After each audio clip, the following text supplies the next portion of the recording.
I'd like to begin this video on explaining the setup and the property of how I got this buck. Now I want to let you know I don't have the kill shot of this buck on film. I didn't get that. I don't set up cameras every time I go hunting. I don't want to lose an opportunity at an animal. Other people are really good at that and that's their thing. And maybe someday I'll do it, but right now I just want to be out there hunting. And so I really didn't start filming anything until right after the shot. But then I kind of walk you through what I did and where the buck was, and that's really the purpose of this video, is just to kind of show you that whole setup. I'm hunting on 60 acres of land.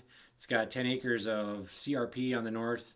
We've got a 2 or 3 acre food plot in the middle that's soybeans this year, and then there's maybe 3 acres of canary grass, and then there's 30 acres of ag land. And there's a little bit of woods on there too, maybe 5 acres of trees. And so we had kind of been setting this property up for a couple years, but this year we got a redneck hay bale blind set up out there next to a pile of stumps. We got some stumps hauled in. We had storm damage. They got dug out. So we got piles of stumps here and there and everywhere just to create some kind of a little more edge and a little bit more cover and a little more visual barrier. So we have the redneck bale blind set up on the edge of this 2 or 3 acre soybean food plot. When I went out there yesterday, I was kind of pleased to see that there were a lot of beans still in those pods hanging on the soybeans on that food plot. And we did get a couple inches of snow a few hours before I went out there. So everything was white and fresh. And we had extreme winds the day before. The winds had died down yesterday when I shot the video and shot the buck. So there's going to be a lot of blood. I want to make that disclaimer. I don't have a kill shot. And there's going to be a ton of blood. And it's really prominent or prevalent in this video because of that fresh snow. So if that's not your thing, you may not want to watch the rest of this video. We did know that this buck existed because we had some trail cam photos of it in late August. I think it was like on August 30th maybe. He had shed his velvet, but then kind of disappeared. We really didn't get many pictures of him or any for a couple of months, and didn't even know if that buck was still alive or around. We had another one. It was kind of a wide, heavy 10 that we were pursuing. My brother actually almost had an opportunity to get that deer. It just didn't work out.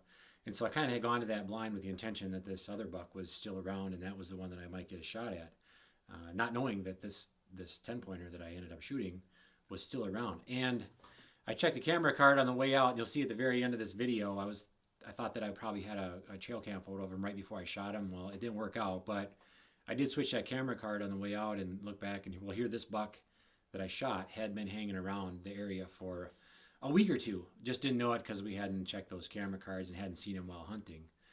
So it was kind of neat to have some pictures of him after the fact.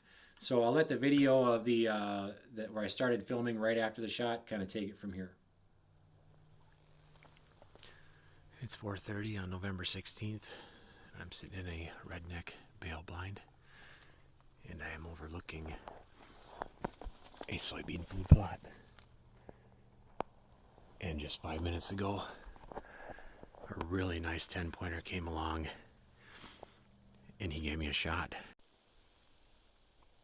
I just saw him coming out from around these stumps out in the field here. I was able to get the bow, draw back. He stepped through, and he stopped, and he was about 30 yards right there. I hit him through the front shoulders. He went plowing through the beans. And he's in that prairie grass right there. And he's dead. He lasted about a minute. Can't wait to get over there and see him. It's a real nice 10-point. Alright, so I am out of the blind, and I'm walking right on the buck's track. And behind that pile of stumps is the redneck blind. These are his tracks. He walked right out. Sorry if it's a little shaky. I'm pretty pumped right now. Stopped right here, took a look around, came out.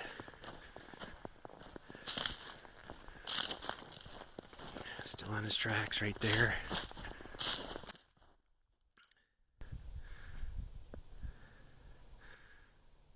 I was tucked in pretty good. I don't think he had a clue I was there. Anyway, got to... There's my arrow. He was standing right here, about 25 yards away.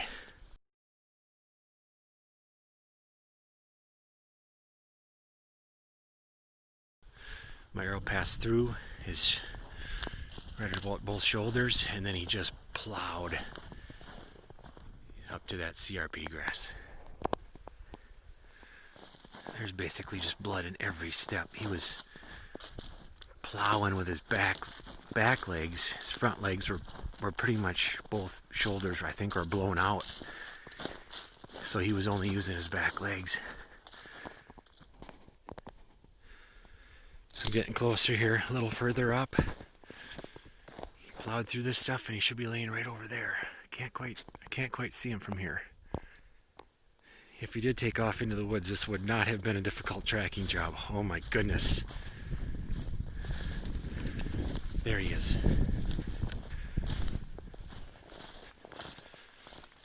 There he is, look at that.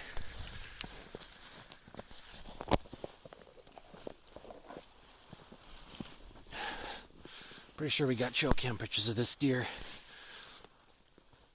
I'll play him now if we do on the thing here. It's a bloody mess, but wow, got him a little bit forward, but he was not running with his front legs at all. Wow, cool sticker right there. Nice buck. 190 pounds or so. And so there's the blind. It is a good feeling to get a nice buck like that.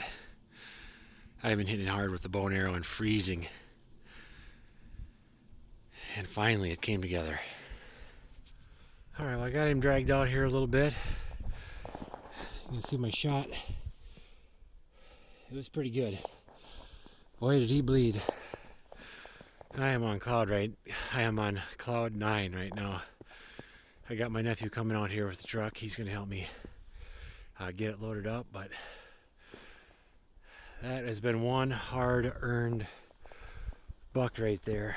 Like I said before, I have been given 110% in getting in a tree and in the woods every moment that I've got, and boy, when it finally pays off, I just was starting to think I was going to eat a tag, at least in the early season for archery this year in Wisconsin.